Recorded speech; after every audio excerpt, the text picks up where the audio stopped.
একটি জঙ্গলের রাজা হয়ে ওঠা এত সহজ কাজ নয়। একটি জঙ্গলের রাজা হয়ে উঠতে একটি সিংহের বাচ্চার কি স্ট্রাগল করতে হয় সেই ঘটনাটি এই মুভিতে দেখানো হয়েছে। মুভিটির নাম দি লায়ন কিং। মুভির প্রথমেই আমরা একটি আফ্রিকার জঙ্গল দেখতে পাই। সেখানকার রাজা ছিল মুফাসা। মুফাসা অনেক খুশি ছিল, কারণ আজকে তার ছেলে জন্মগ্রহণ করেছে।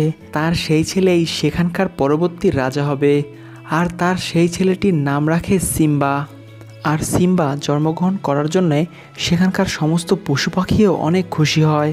পরের দিন সকালে মুফাসা সিম্বাকে নিয়ে অনেক উঁচু পাহাড়ে যায়।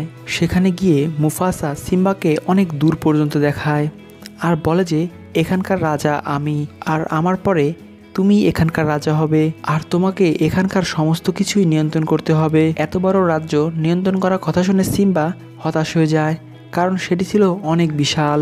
এরপর মুফাসা সিম্বাকে সমস্ত জায়গার কথা বলতে থাকে, শুধুমাত্র একটি জায়গা বাদ দিয়ে। তখন সিম্বা মুফাসাকে সেই জায়গার কথাই বলে। তখন মুফাসা সিম্বাকে বলে যে সেই জায়গায় তোমার যাওয়া যাবে না, কারণ সেই জায়গায় হায়নারা থাকে।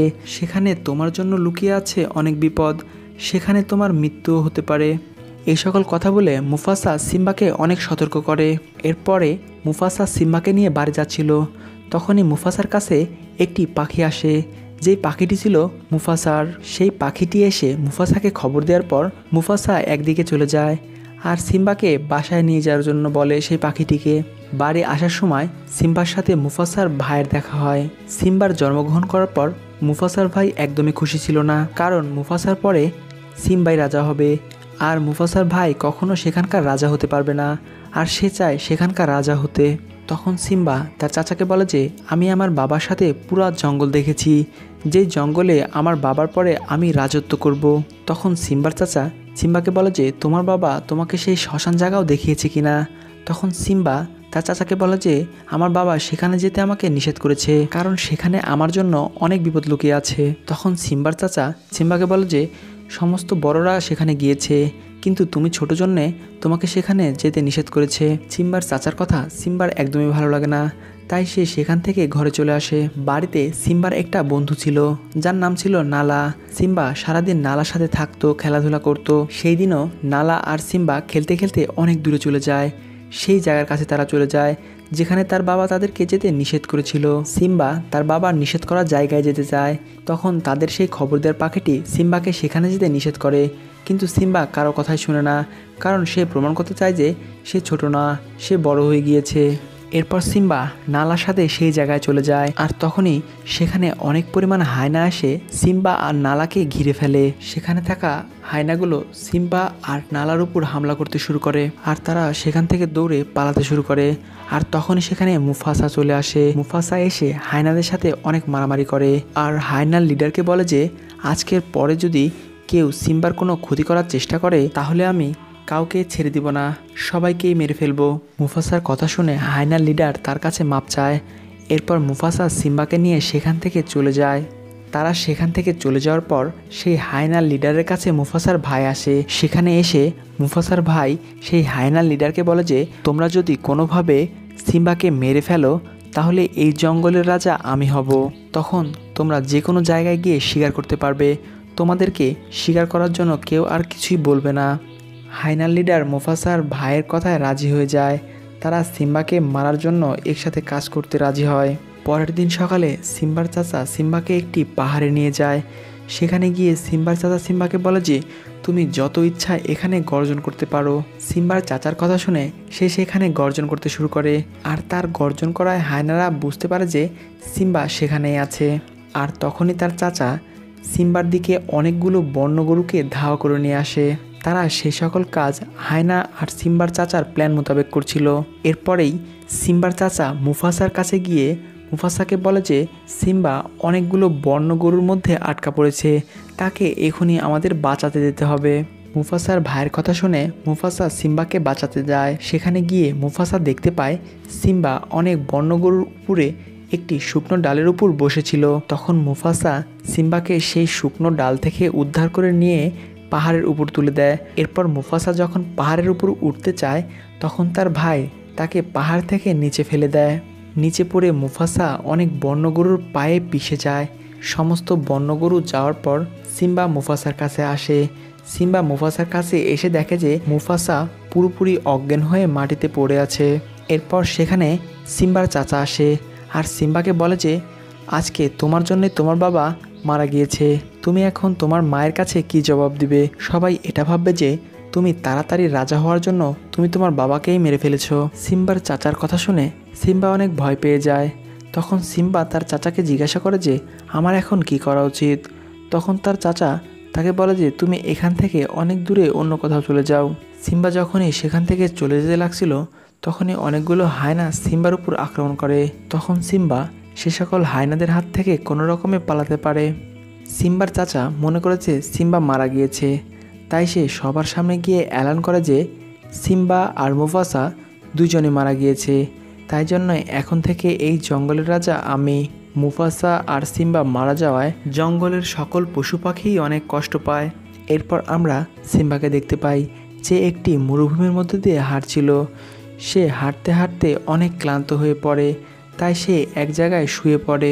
তাকে মরুভূমির উপর শুয়ে থাকতে দেখে তার উপর অনেক চিল শকুন ঘুরছিল, কারণ তারা ভাবছিল সে হয়তো মারা গিয়েছে। আর তখনই সেখানে ডিওন আর পুম্বা আসে।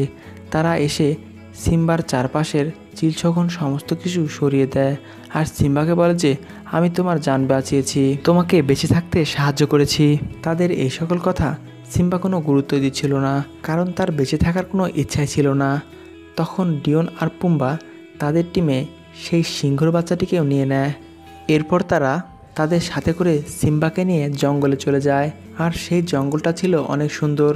সেই জঙ্গলে সমস্ত পশু পাখিরা মিলেমিশে থাকতো। আর সেই সকল পশু পাখি যখনই সিম্বাকে দেখে তারা অনেক ভয় পেয়ে যায়, কারণ সিম্বা ছিল একটি সিংহের বাচ্চা। সেখানে সবাই ডিওন আর পুম্বাকে বলছিল যে কেন তোমরা একটি সিংহের বাচ্চাকে আমাদের কাছে নিয়ে এসেছো, সে বড় হলে আমাদেরকেই খেয়ে ফেলবে। তখন ডিওন আর পুম্বা সবাইকে বলে যে এমন কিছুই হবে না, সে আমাদের সাথে থাকতে থাকতে আমাদেরই বন্ধু হয়ে উঠবে। এভাবেই সেই জঙ্গলেই অনেক বছর পার হয়ে যায়। ধীরে ধীরে সিম্বাও বড় হয়ে যায়। এরপর আমরা মুফাসার সেই রাজ্য দেখতে পাই, যেখানে মুফাসা মরে যাওয়ার পর তার ভাই এখন রাজত্ব করছে। সেখানে হায়নারা তাদের ইচ্ছা খুশি মতো শিকার করত, তাদেরকে বাধা দেওয়ার মতো সেখানে কেউ ছিল না। সময়ের সাথে সাথে নালাও অনেক বড় হয়ে গিয়েছে। তখন নালা সিম্বার মাকে বলে যে আমাদের এখান থেকে চলে যাওয়া উচিত। তখন সিম্বার মা নালাকে বলে যে আমরা এখান থেকে কোথাও যেতে পারবো না, কারণ এখানে আমাদের ঘর বাড়ি। আর তখনই সেখানে মুফাসার ভাই আসে আর সিম্বার মাকে বলে যে তুমি অনেক বছর আগে আমাকে ধোঁকা দিয়ে আমার বড় ভাই অর্থাৎ মুফাসাকে অ্যাকসেপ্ট করেছো, তাই এখনও সময় আছে, তুমি আমাকে অ্যাকসেপ্ট করো, আমরা নতুন করে আবার সংসার শুরু করব। তখনই সিম্বার মা এই সকল কিছু নিষেধ করে দেয়। সে সকল কথা নালাও শুনছিল। নালা মনে মনে ভাবছিল যে সে রাত্রে সেখান থেকে অন্য দূরে কোথাও চলে যাবে। রাতে যখন সবাই ঘুমাচ্ছিল তখন নালা সেখান থেকে অন্য কোথাও দূরে চলে যায়। সে গিয়ে সেই জঙ্গলে ওঠে যে জঙ্গলে সিম্বা ছিল। এদিকে ডিওন আর পুম্বার সাথে সিম্বা সারাদিন অনেক খেলাধুলা করত, অনেক মজামাস্তি করত। সমস্ত পশু পাখিরা সিম্বাকে ভয় পেলেও সিম্বা কারো ক্ষতি করতো না। নালা সেই জঙ্গলে প্রবেশ করেই শিকার ধরার জন্য একটি পশুর উপর আক্রমণ করে। সেই পশুর কোনো ক্ষতি হওয়ার আগেই সেখানে সিম্বা চলে যায়। তখন তাদের মধ্যে সামান্য লড়াই হয় আর তখনই তারা বুঝতে পারে যে তাদের আগে কোথাও দেখা হয়েছিল। তখনই তারা দুজন দুজনের ঘ্রাণ নেয় আর বুঝতে পারে যে সে আর কেউ নয়, সে ছিল সিম্বা। তখন সিম্বাও নালাকে চিনতে পারে। তখন নালা সিম্বাকে বলে যে তুমি যখন বেঁচে আছো তাহলে এত বছর সেখানে কেন যাওনি? তখন সিম্বা নালাকে বলে যে সেখানে আমার প্রয়োজন কারোরই নেই, সবাই আমাকে ভুলে গিয়েছে। তাছাড়াও এই জঙ্গলটা অনেক সুন্দর, তাই এই জঙ্গল থেকে আমি যাইনি। সিম্বার সাথে নালা সেই জঙ্গলে অনেক দিন থাকে। এতে তারা দুজন দুজনকে পছন্দ করতেও শুরু করে। এদিকে আমরা দেখতে পাই সিম্বার কিছু লোম নদী দিয়ে ভাসতে ভাসতে একটি বানরের কাছে যায়। সেই বানর লোমগুলো দেখে সহজেই বুঝতে পারে যে এটি সিম্বার লোম। আর সেই লোমগুলো দেখে সে বুঝতে পারে সিম্বা এখনও বেঁচে আছে, সিম্বা মারা যায়নি। সেই বানরটি ছোটোবেলা থেকেই সিম্বাকে অনেক ভালোবাসতো, তাই সিম্বা বেঁচে থাকায় সেই বানরটি অনেক খুশি হয়। এদিকে নালা সিম্বাকে সেই রাজ্যের সমস্ত কথা খুলে বলে আর বলে যে হায়নারা যেখানে সেখানে যখন তখন হামলা করে, তাদেরকে প্রতিহত করার মতো কেউ নেই। আর এই সময় তোমার মার তোমাকে খুবই প্রয়োজন, তাই আমাদের সেখানে যেতে হবে। তখন সিম্বা নালাকে সেখানে যাওয়ার কথা নিষেধ করে দেয়, তাই নালা একাই সেখানে চলে যায়। রাতে যখন সিম্বা একা একা ঘুরছিল তখন সেই বানরটি সিম্বার কাছে আসে আর সিম্বাকে বলে যে আমি তোমাকে ছোটবেলায় লালন পালন করেছি, তুমি একজন রাজা, তাই তোমার সেখানে ফিরে যাওয়া উচিত। সেই বানরের কথাও সিম্বা ফিরিয়ে দেয়। সিম্বা সেখানে আর ফিরে যেতে চায় না। তখন সেই বানর সিম্বাকে বলে যে মুফাসা এখনও বেঁচে আছে। বানরের সেই কথা শুনে সিম্বা অনেকটা হতভম্ব হয়ে যায়। এরপর সেই বানরটি সিম্বাকে নিয়ে একটি নদীর পাড়ে যায় আর সেখানে গিয়ে সিম্বাকে বলে যে পানির মধ্যে দেখো, তুমি তোমার পিতাকে দেখতে পাবে। সিম্বা যখন পানিতে দেখছিল তখন সে সত্যি তার বাবার রিফ্লেকশন দেখতে পাচ্ছিল। তখনই মুফাসা কাল্পনিকভাবে সিম্বাকে আওয়াজ দিয়ে বলে যে তুমি একজন রাজা, আমি বেঁচে থাকলে তোমার জন্য আমার গর্ব হতো, তোমার সেখানে ফিরে যাওয়া উচিত, সেখানে সমস্ত কিছু ঠিক করার জন্য। সিম্বা তার বাবার কথা শুনে অনেক মোটিভেট হয়ে যায়, তাই সে ঠিক করে সে তার পুরাতন রাজ্যে ফিরে যাবে। তাই সে তখনই তার রাজ্যের দিকে দৌড়াতে শুরু করে। কিছু দূর যাওয়ার পরে রাস্তায় তার সাথে নালার দেখা হয়। তখন নালা আর সিম্বা মিলে তাদের সেই রাজ্যে যায়। সেখানে গিয়ে সিম্বা দেখে যে সেখানকার সমস্ত কিছু পরিবর্তন হয়ে গেছে, সেখানে আর আগের মতো কোনো কিছুই ঠিক নেই। সেই জঙ্গল ছেড়ে সমস্ত প্রাণীরা অন্য জঙ্গলে চলে যাচ্ছিল, কারণ সেখানে হায়নারা সমস্ত প্রাণীদের আতঙ্ক করে রাখত। আর সেই জঙ্গলে চারিদিকে শুধু হায়না আর হায়নাই ছিল। এরপর আমরা সিম্বার চাচাকে দেখতে পাই, যে সিম্বার মার সাথে জোর জবরদস্তি করছিল। তখনই সিম্বা সেখানে আসে আর তার চাচার সেই সকল কাজ দেখে অনেক জোরে চিৎকার করে। এতে তার চাচা অনেক ভয় পেয়ে যায়, কারণ তার চাচা মনে করেছিল যে সিম্বা মরে গিয়েছে, কিন্তু সিম্বা বেঁচে আছে দেখে সে অনেক ঘাবড়ে যায়। সিম্বার মা সিম্বাকে দেখে অনেক খুশি হয়, আর সেখানকার সমস্ত প্রাণীরাই সিম্বার পক্ষে ছিল, আর তাদের প্রতিপক্ষ ছিল তার চাচা আর সমস্ত হায়নাদের দল। তখন সিম্বার চাচা সবার সামনে সিম্বাকে বলে যে তুমি তোমার বাবাকে মেরে ফেলেছো। তখন সিম্বা বলে যে আমি কখনোই আমার বাবাকে মারিনি, সেটা একটা দুর্ঘটনা ছিল। এটি বলার পরই সিম্বা তার চাচার সাথে লড়াই করার জন্য প্রস্তুতি নেয়। তখন সিম্বার চাচা সিম্বাকে গর্জন করতে করতে পাহাড়ের কিনারায় নিয়ে যায়। তখনই সিম্বার পা পিছলে সে নিচে পড়ে যেতে লাগে। সে তখন পাহাড়ে কোনো রকমে ঝুলেছিল, ঠিক যেমন সিম্বার বাবার মৃত্যুর আগে হয়েছিল। সেই সময় অনেক জোরে বিদ্যুৎ চমকায়, এতে করে পাহাড়ের নিচে সমস্ত গাছপালায় আগুন ধরে যায়। সেই অবস্থায় সিম্বার চাচা সিম্বাকে বলে যে তোমার বাবা মুফাসাও পাহাড়ে এই অবস্থায় আটকে ছিল, তখনই আমি তাকে ধাক্কা দিয়ে ফেলে দিই, তাতে সে সেখান থেকে নিচে পড়ে মারা যায়। তখন সিম্বা বুঝতে পারে যে তার চাচাই তার বাবার খুনি। আর তখনই সিম্বা তার চাচার গলায় কামড় দিয়ে পাহাড় থেকে উপরে উঠে চলে আসে। আর তখনই সিম্বা আর তার চাচার মধ্যে মারামারি হতে শুরু করে। আর এইদিকে হায়নাদের সাথে বনের সমস্ত পশু পাখিও মারামারি করতে শুরু করে। সেখানে থাকা সমস্ত পশু পাখি মিলে হায়নাদের পরাজিত করে ফেলে। এটি দেখে সিম্বার চাচা ভয় করে সেখান থেকে একটি পাহাড়ের উপরে চলে যায়। সেই পাহাড়ের চারিদিকে আগুন জ্বলছিল, সেখানে পালানোর কোনো রাস্তা ছিল না। আর তখনই সিম্বা সেই পাহাড়েই পৌঁছে যায়। তখন সিম্বার চাচা বুঝতে পারে যে আজকেই তার জীবনের শেষ দিন, তাই শেষবারের মতো বেঁচে থাকার জন্য সমস্ত দোষ সেই হায়নাদের উপর দেয়। তখন সিম্বা তার চাচাকে বলে যে তুমি এই জঙ্গলের সমস্ত পশু পাখিদের ধোঁকা দিয়েছ, এমনকি তুমি হায়নাদেরও ধোঁকা দিয়েছ। আমি তোমার মতো না, আমি তোমাকে মারবো না, তুমি চাইলে এখান থেকে চলে যেতে পারো। তখনই সিম্বার চাচা সিম্বার উপর আগুন ছুঁড়ে মারে।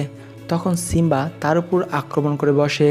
সিম্বা অনেক ইয়াং ছিল, তাই সিম্বার সাথে সিম্বার চাচা পেরে ওঠে না। মারামারি করার সময় সিম্বার চাচা যখন পাহাড় থেকে নিচে পড়ে যেতে লাগে, তখন সিম্বা তাকে উপরে তুলে বাঁচিয়ে নেয়। তখন সিম্বা তার চাচাকে সেখানে রেখে চলে যায়। তখনই সমস্ত হায়নাদের দল তার চাচার কাছে আসে। সেখানে হায়নারা এসে সিম্বার চাচাকে বলে যে তুমি আমাদের ধোঁকা দিয়েছ। এটা বলার পরই সমস্ত হায়নারা সিম্বার চাচার উপর আক্রমণ করে বসে। এতে সিম্বার চাচা মারা যায়। কিছুক্ষণ পরেই সেখানে অনেক বৃষ্টি হয়, এতে সমস্ত আগুন নিভে যায়। কিছু মাস পরেই সেই জঙ্গল আবার আগের মতো পশু পাখিতে ভরে যায়। তখন সেখানে রাজা ছিল সিম্বা। সিম্বা খুব তাড়াতাড়ি নালাকে বিয়ে করে, আর তাদের একটা বাচ্চাও হয়। সিম্বার সেই বাচ্চাকে সেই বানরটি সেইভাবে সমস্ত পশু পাখিদের সামনে তুলে ধরে, যেভাবে সিম্বাকে সমস্ত পশু পাখিদের সামনে তুলে ধরেছিল। আর এখানে মুভিটি শেষ হয়ে যায়। এক্সপ্লেনেশনটি ভালো লেগে থাকলে একটি লাইক দিয়ে দিবেন আর চ্যানেলটি সাবস্ক্রাইব করে আমাদের সাথেই থাকুন। ধন্যবাদ।